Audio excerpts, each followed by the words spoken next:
Sono Veronica Carta, titolare dell'Isola dei Sapori, un'azienda con sede a Laconi.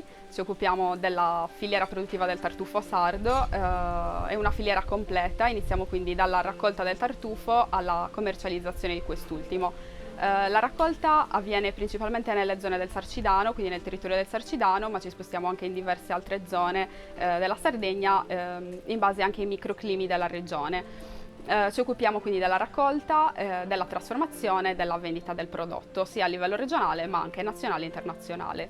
L'azienda è un'azienda giovane, nata appunto nel 2016, con lo scopo appunto di valorizzare questo prodotto che ha dell'ottimo potenziale. Lo valorizziamo appunto sia fresco, quindi lavorando sia con i ristoranti e con negozi specializzati, ma anche con clienti privati, e anche lavorato. Quindi realizziamo delle creme, come per esempio creme di tartufo, verdure, ortaggi a base di tartufo, mieli e oli. Tutti questi prodotti, quindi le materie prime utilizzate in questi prodotti, sono tutte materie prime coltivate da noi, nei nostri orti e nei nostri campi. La nostra produzione quindi avviene attraverso fonti rinnovabili, quindi energia solare, e avviene anche appunto grazie all'utilizzo solo di due principali componenti, che sono il vetro e l'alluminio. Questo perché sosteniamo l'idea di non dover continuare ad utilizzare la plastica, che per noi è una cosa fondamentale. La nostra lavorazione non è una lavorazione industriale, di conseguenza questo ci permette di mantenere l'autenticità delle materie prime, l'autenticità dei sapori, realizzando anche in lunghi tempi delle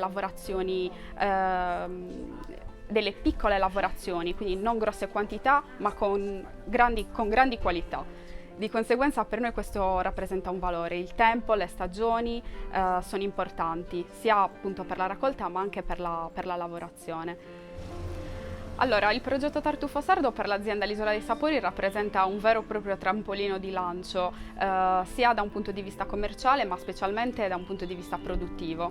Grazie a questo progetto e grazie appunto attraverso la collaborazione dell'Isola dei Sapori con tutti i partner del progetto, siamo riusciti a migliorare, diciamo, le fasi produttive dei nostri prodotti, a sviluppare nuove tecniche e tecnologie che permettessero sia appunto l'allungamento della vita e della conservazione del tartufo, ma anche la realizzazione di prodotti nuovi e non presenti appunto nel mercato.